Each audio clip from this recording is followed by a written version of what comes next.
On nous dit qu'il faut attendre la loi sur la famille. Donc l'affaire du mariage, malheureusement, c'est pas terminé. Vous serez des manifestations du 26 mai, Hervé Marseille? Je sais pas, je vais regarder qui les fait et comment. Parce que le 26 mai, évidemment, il sera question du mariage, mais pas seulement, parce que visiblement, à droite, en tout cas, on dit beaucoup que ce sera une manifestation anti-Hollande. Vous admettez ça, que ce soit la rue aujourd'hui pour la droite qui gouverne, alors qu'à l'époque, vous disiez que ce n'était pas à la rue de gouverner? Je crois que si la rue aujourd'hui s'exprime, c'est parce qu'elle ne peut pas s'exprimer ailleurs. On n'est pas entendu au Parlement, on n'est pas entendu auprès du gouvernement. Il n'y a qu'une seule solution pour les gens, les citoyens qui veulent se faire entendre, eh bien c'est tout simplement d'aller protester dans la rue. Merci beaucoup Hervé Marseille. On va parler.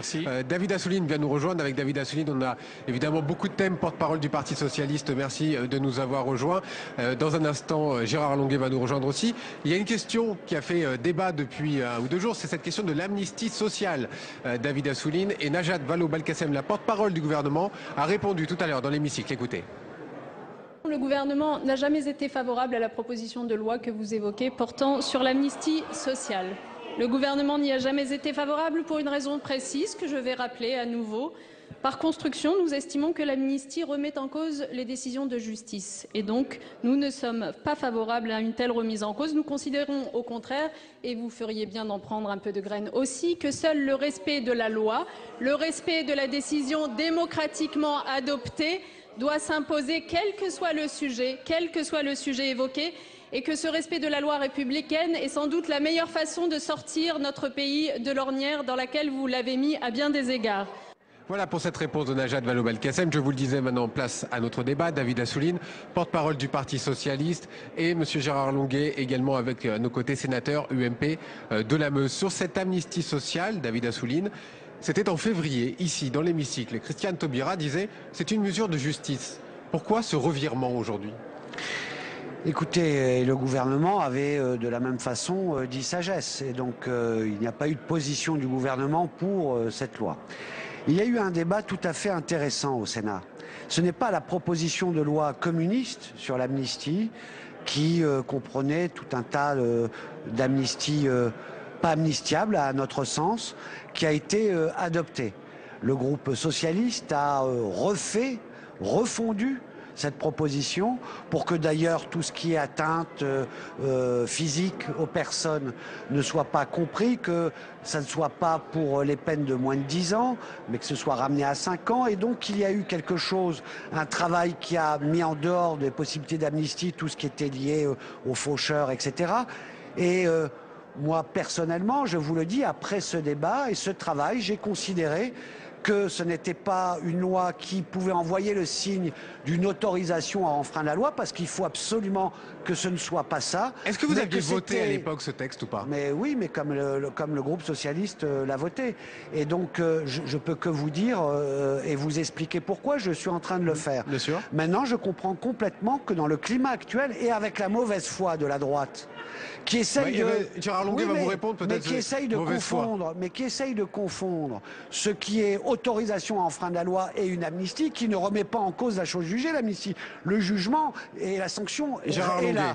Mais confondre des nations qui agressent les forces de l'ordre devant toute la France, qui tentent de s'emparer du Sénat avec des actes qui ont eu lieu, qui sont regrettables, mais qui sont à un moment donné des familles qu'on jette à la rue du jour au lendemain et qui ont des accès de colère, c'est pas la même chose. On va laisser répondre Gérard Longuet, si vous voulez bien, sur cette amnistie sociale. Gérard Longuet, c'est pas la même chose. Qu'est-ce que vous en pensez sur cette amnistie sociale qui finalement ne verra pas le jour? Et la réponse évidemment à David Assouline sur ce qu'il vient de dire.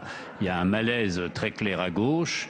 L'amnistie a été votée ici dans cette assemblée par un groupe socialiste bienveillant et qui s'est fait rappeler à l'ordre par un gouvernement qui a changé d'avis. L'amnistie en soi n'est pas, contrairement à ce qu'a dit Madame Belkacem, n'est pas nécessairement une erreur. Au contraire, je crois qu'une société doit savoir parfois tourner la page lorsqu'il y a eu des périodes de tension et lorsque la paix revient. Ce qui est vrai aujourd'hui, c'est que nous avons un devoir de réforme. Ce devoir de réforme est sous la responsabilité du gouvernement. Nous considérons qu'il ne va ni assez vite, ni assez loin et souvent pas dans la bonne direction. Mais ce devoir de réforme implique le dialogue social et le respect mutuel. Voter l'amnistie aurait donné le sentiment que l'on pouvait s'opposer par la force à la réforme. Je crois que le gouvernement a été avisé de revenir en arrière. Oui, David Assouline vous répond aussi que c'est par rapport au climat qui règne actuellement. Et évidemment, on va parler du mariage. Alors, parce que c'est ce texte qui coupe en deux la République, finalement. C'est le célèbre pâté de cheval et d'alouette. En effet, il y a eu peut-être sur des centaines de milliers de manifestants qui finissent par faire des millions, il y a peut-être eu 10 comportements dont on ne sait pas d'ailleurs s'ils n'ont pas été provoqués par la maladresse des forces de police. Là, ce que nous évoquions, c'était des prises d'otages, des séquestrations, du saccage de bâtiments publics. Donc rien à voir avec les manifs actuels. De saccage délibéré de bâtiments publics. En Lorraine, nous avons eu, à Florange par exemple, un saccage systématique des bureaux de direction, une séquestration des personnels. Cela n'a rien à voir avec des débordements marginaux. David Assouline, parfaitement marginaux. Non mais je crois que ce débat sur l'amnistie, j'ai dit ce que j'avais à dire. Le gouvernement, je comprends dans ce climat actuel où les signes qui doivent être envoyés avec aussi toutes les potentialités de conflits sociaux, que c'est par la négociation. Et ça s'adresse d'abord au patronat, qui doit arrêter avec la brutalité de fermer d'un coup et de jeter à la rue des travailleurs. Eh bien, c'est la négociation qui doit primer, et c'est la démocratie parlementaire qui doit aussi primer pour légitimer les réformes. Là-dessus, vous êtes plutôt d'accord, visiblement. Oui et non, parce qu'on peut être d'accord en général. Et vous voyez, je n'accepte pas le double jeu. Je le dis à M. Longuet, qui a eu des propos tout à fait responsables, mais qui en même temps, d'un coup, dit... Sur des centaines de milliers de manifestants, j'ai vu peut-être 10 personnes, et en plus, je ne sais pas si c'est provoqué par les forces de l'ordre. Franchement, j'ai vu en direct, encore mardi soir, devant l'Assemblée nationale, des centaines, et l'AFP l'a remarqué, 4 à 500 énergumènes masqués qui agressaient les forces de l'ordre, qui ne bougeaient pas. Et vous êtes en train de dire 10 machin. Vous êtes d'accord que c'est de la récupération? Un peu de vérité. C'est de la récupération de ce petit groupe qui, évidemment, qui voit des manifestations et qui se grèvent dessus. Monsieur Longuet ne peut ignorer que dans l'hémicycle, on a entendu un parlementaire UMP dire qu'on assassinait des enfants. Donc ça donne des idées à ceux qui sont dehors. Et je le dis, c'est grave. Et quand on entend Madame Boutin se réjouir de ce qui se passe, eh bien, je ne crois pas que ce sont seulement des énergumènes. Les responsables politiques, de droite comme de gauche, et il est toujours temps pour le faire, doivent appeler au respect de la démocratie. Est-ce qu'il n'est pas temps? Est-ce que l'UMP dit finalement on arrête ces manifestations? Mais attendez, les manifestations, comme d'ailleurs il y a quelques mois la protestation des pigeons, c'est-à-dire des créateurs d'entreprises frappés par la fiscalité des plus-values, sont venus du réseau Internet. L'UMP comprend les manifestants. De nombreux parlementaires UMP ont manifesté. J'ai moi-même manifesté comme simple particulier et sans aucune banderole tricolore, noyé dans la masse. Mais ce n'est pas l'UMP qui a déclenché cette manifestation. Monsieur Copé qui appelle à manifester pour le 26 mai prochain, c'est un appel. Les gros bataillons, la quasi-totalité des manifestants sont venus pour exprimer une conviction par Internet et par une mobilisation que je dirais de capillarité. Si l'UMP était capable d'organiser de telles manifestations, ça se saurait et d'une certaine façon, j'aurais une certaine fierté. Mais nous n'en sommes pas capables, c'est une manifestation spontanée. Et l'UMP essaye aussi peut-être de récupérer un petit peu. Récupérer, non, parce que nous sommes des parlementaires. C'est la raison pour laquelle je n'avais pas de banderole tricolore, d'écharpe tricolore, parce que je considère que j'ai à me battre ici, et je crois l'avoir fait. Je serai très attentif à la ratification des ordonnances, très attentif à la PMA, à la GPA. Donc le combat législatif continue. Rien n'empêche les citoyens d'exprimer leur opposition. David Assouline va vous répondre sur ce point.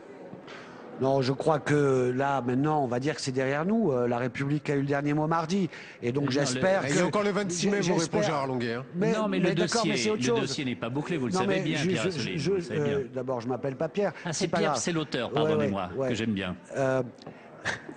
Le 26, c'est quoi justement? Puisque la loi a été votée. Alors exactement, c'est quoi le 26? C'est l'UMP, c'est Jean-François Copé qui appelle à en faire une grande démonstration de force contre François Hollande et le gouvernement. Donc une récupération absolue où on essaye de politiser, où enlève le masque. En réalité, le mariage et tout ça, c'était pour essayer de se refaire une santé sur un mouvement, parce qu'il n'avait offert aux Français que le spectacle de Copé-Fillon qui s'écharpait devant les Français et qui a toujours pas de proposition contre le chômage et pour le redressement de la France.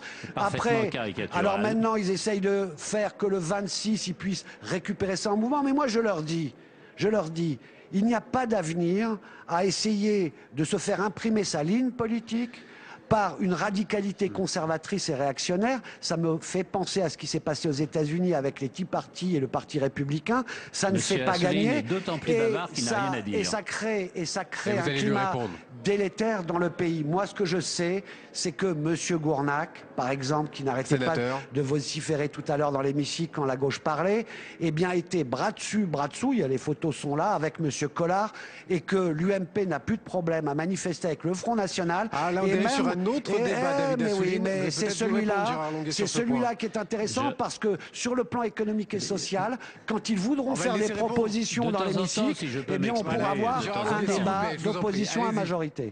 Non, je crois que M. Assouline est d'autant plus véhément qu'il est, là encore, en porte-à-faux. Ces manifestations ont surpris toute la classe politique, y compris l'opposition. Elles sont venues d'une réaction spontanée de femmes et d'hommes qui sont attachés à une certaine idée du mariage et de la famille. Aujourd'hui, je me répète, personne n'est obligé de se marier. Le mariage n'a plus aucun privilège, ni fiscal, ni juridique, ni... Bon. Donc les gens qui manifestent parce qu'ils sont attachés à une certaine conception du mariage, et il se trouve que cet appel a rencontré un écho qui a surpris toute la classe politique, y compris l'UMP. D'où vient l'argent? On va le laisser terminer. D'où vient l'argent? Bien, je suis bien capable de vous répondre. Ce que je sais en revanche, c'est que les gens viennent de bon cœur. Les hommes politiques, oui, tout à fait. C'est un fait de société dont vous devriez tenir compte. Ils s'organisent et il y a une passion sur ce sujet. Nous, parlementaires, nous avons à nous battre sur le terrain qui est le nôtre. Il y a le Conseil constitutionnel, il y a la ratification des ordonnances, il y aura le texte sur la famille avec adoption PMA, GPA. Nous nous battrons à cet instant. Donc ce n'est pas fini. Ce n'est absolument pas fini. On va changer un petit peu de sujet si vous le voulez bien. Peut-être que vous l'avez vu cette interview dans Le Monde de Claude Barthelone. Il dit il est temps désormais de tirer les leçons pour envisager le nouveau temps du quinquennat. David Assouline, ça fait à peine un an que François Hollande est aux manettes. Un nouveau temps du quinquennat, c'est un peu rapide, non? Moi, je sais que tout le monde est amené à réfléchir quand il y a une situation encore plus difficile que ce que l'on avait pu imaginer, à comment chercher un nouveau souffle, relancer la machine, mais en même temps, il y a un cap. Et ce cap-là, c'est le seul, et c'est la seule politique qui est possible pour notre pays aujourd'hui. Et donc, je le dis très franchement, toutes les idées de socialistes, de personnalités de gauche, de ceux qui ont soutenu François Hollande, pour essayer de faire qu'on aille plus vite, que les mesures prises rentrent plus vite en application, parce qu'il y a des urgences sociales, effectivement, qu'on explique mieux. Il est temps de passer au social et arrêter le sociétal. Non, c'est pas qu'il est temps, c'est qu'on est déjà... Claude Barthelone dit il est temps qu'on repasse sur le social. Hein. Oui, mais moi je vous dis, ce qui est aujourd'hui entrepris, tant sur le plan fiscal, on a arrêté le bouquet fiscal, on a remis l'ISF, on a remis des mesures de justice et de redistribution, le capital est taxé autant que le travail, ce sont des grandes nouveautés, ça c'est la gauche. Quand il y a 60 000 enseignants de plus, il y a 60 000 enseignants de plus dans une Europe où c'est le tout austérité, où au contraire on enlève, on arrête un certain nombre de dépenses pourtant nécessaires pour que des pays tiennent dans leur cohésion sociale, quand on est dans un pays qui augmente l'allocation de rentrée scolaire, quand on fait ce qu'on fait sur le logement, quand on fait le plan de compétitivité, eh bien, voilà votre bilan. on gère bien, et en même temps on est dans la justice. Et il faut aller plus loin, et il faut approfondir, et il faut mettre en œuvre. On va laisser parler, c'est le débat, David Assouline, quand même. La seule fierté de François Hollande et de ses amis est de respecter point à point, les 65 propositions du candidat. C'est simplement hors sujet. L'Europe de l'Ouest est engagée dans une véritable crise de présence économique mondiale. Certains pays s'en sortent mieux, c'est le cas de l'Allemagne et de l'Europe du Nord. D'autres s'en sortent moins bien que la France parce qu'elles ont moins de patrimoine industriel. Ces nations, je pense à l'Espagne, je pense à la Grèce et au Portugal. L'Italie, finalement, s'en sort pas si mal. Le problème français n'est pas d'appliquer le programme de François Hollande. Le problème français, c'est de donner des chances de réussite à l'image de ceux des pays européens qui tiennent leur rang. Or, depuis un an, aucune mesure de productivité significative n'a été retenue.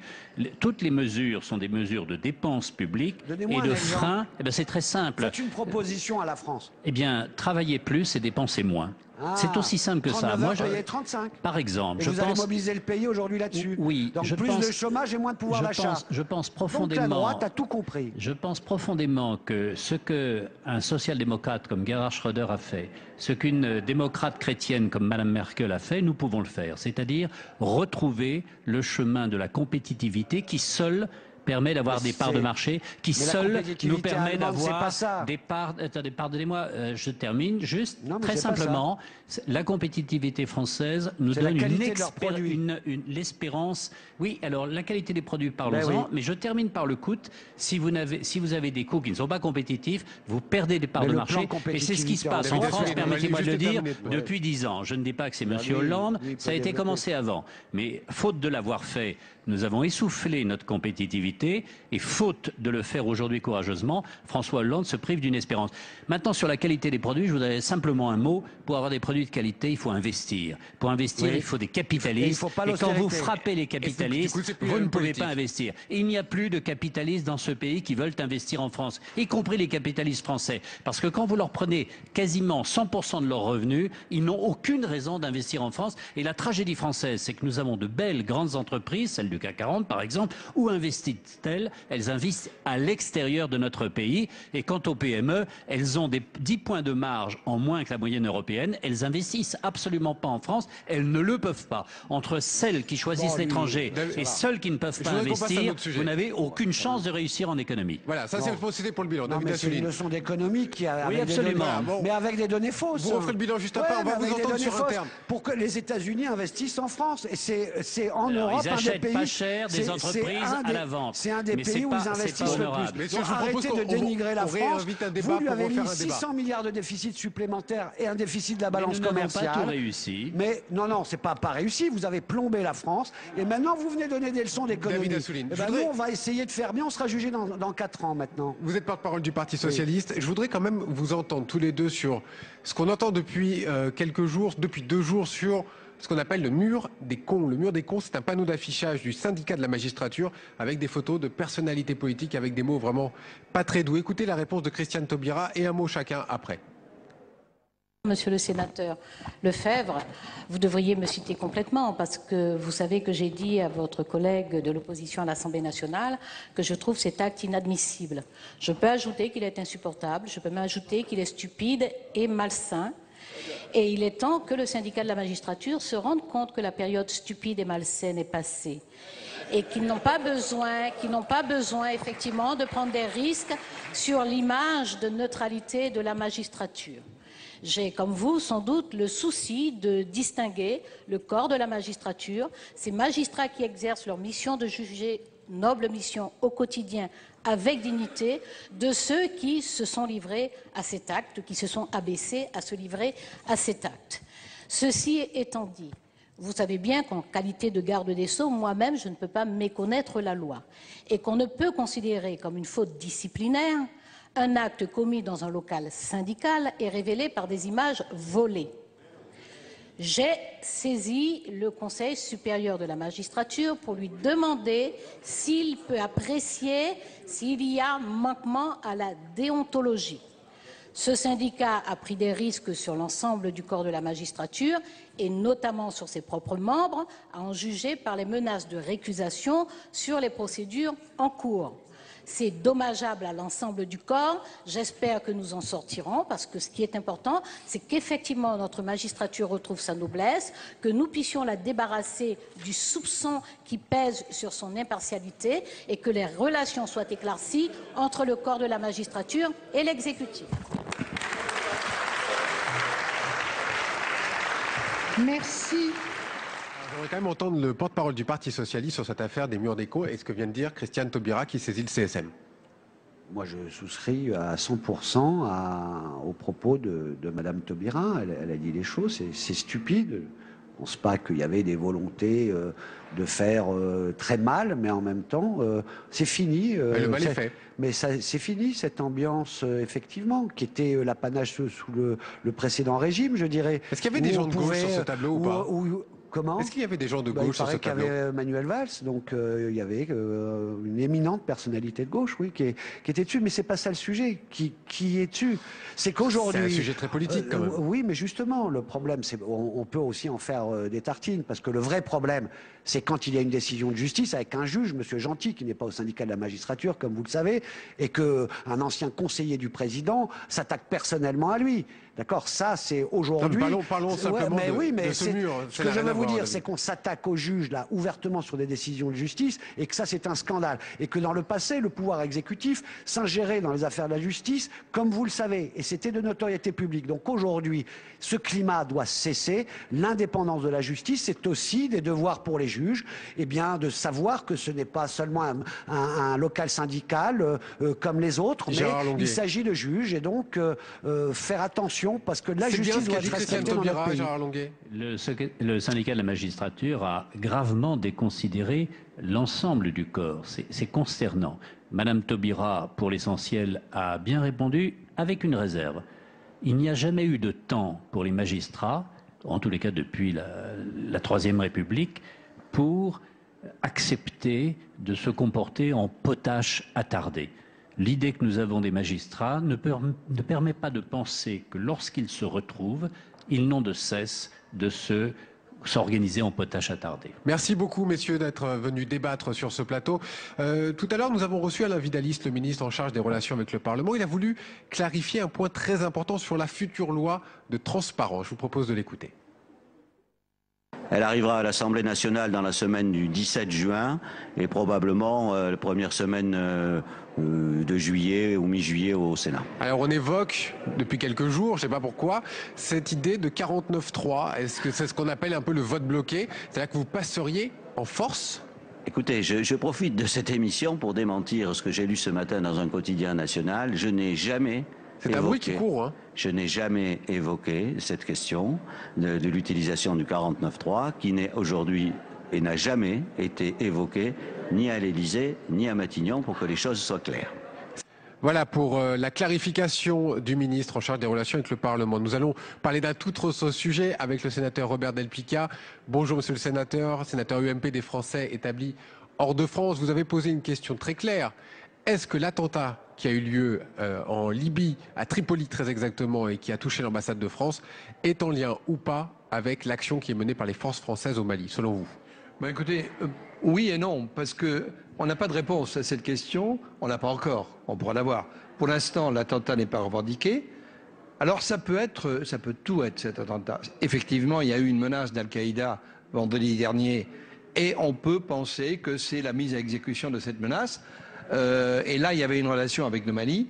En revanche, vous savez que la Libye aujourd'hui, c'est quand même un pays où il y a d'énormes quantités d'armes qui circulent. Il y a de nombreuses milices qui sont incontrôlées. Ça pourrait très bien aussi être une de ces milices qui voulait se venger de ce qui était arrivé à Kadhafi. Est-ce qu'on peut imaginer aussi que c'est les suites de notre action sur place en Libye?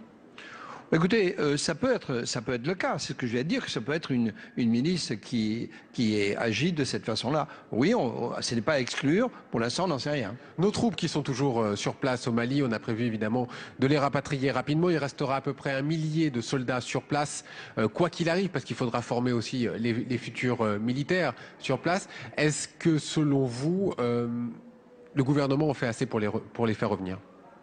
Ah, écoutez, je crois que là, la question... moi, je crois que le gouvernement agit correctement. Là. On ne peut pas retirer... Pas de polémique, en fait, sur le Mali. Non, mais écoutez, vous ne pouvez pas retirer du jour au lendemain nos troupes, et après, il y a un grand vide. Or, les troupes de la force des Nations Unies, la force africaine, ne sont pas encore sur place, et en tout cas, elles ne sont pas suffisamment établies, et d'une part, et d'autre part, les forces maliennes ne sont pas encore suffisamment à point, comme l'on dit, c'est-à-dire prêtes à intervenir comme il le faut pour l'instant. Monsieur Del Picchia, il y a eu des otages, il y a eu cet attentat, on verra bien qui revendique ou pas et quelles étaient les incidences. Est-ce que vous pensez que nos intérêts, partout en France, partout ailleurs dans le monde, les intérêts français sont en danger? Écoutez, bien sûr, ils sont en danger dans la mesure où on ne pourra pas éviter un attentat. Vous savez que la sécurité à 100% n'existe pas, le risque zéro n'existe pas, et on peut toujours avoir un attentat quelque part. En revanche, il y a des mesures de sécurité à prendre. Je crois que c'est ce que nous sommes en train de faire auprès de nos institutions, de nos ambassades. En France, il faut renforcer oui, la présence des militaires auprès des ambassades. Est-ce qu'il faut faire revenir nos ambassadeurs dans des pays qui sont non, il faut en tout cas du Mali? Non, moi je suis pas du tout de cet avis. On ne peut pas, il ne faut pas céder devant le terrorisme, d'où qu'il vienne, et je crois qu'on ne peut pas retirer un ambassadeur. Alors on peut le rappeler provisoirement, c'est le cas en Syrie, on a fait le cas récemment en Syrie, on peut le faire disons pour une période assez courte, bien sûr, mais il faut les maintenir autant que possible. Et là, je voudrais les féliciter d'ailleurs, tous les diplomates qui sont à l'étranger, qui prennent des risques, bien sûr, et nos services de sécurité qui les aident à l'étranger. Merci beaucoup, monsieur le sénateur, d'être venu sur notre plateau. Voilà, nous en avons fini avec cette question. On refait la séance, le moment où on refait les questions, évidemment, après ces questions d'actualité au Sénat. Bonne suite des programmes à tous sur les chaînes parlementaires. Merci de nous avoir suivis.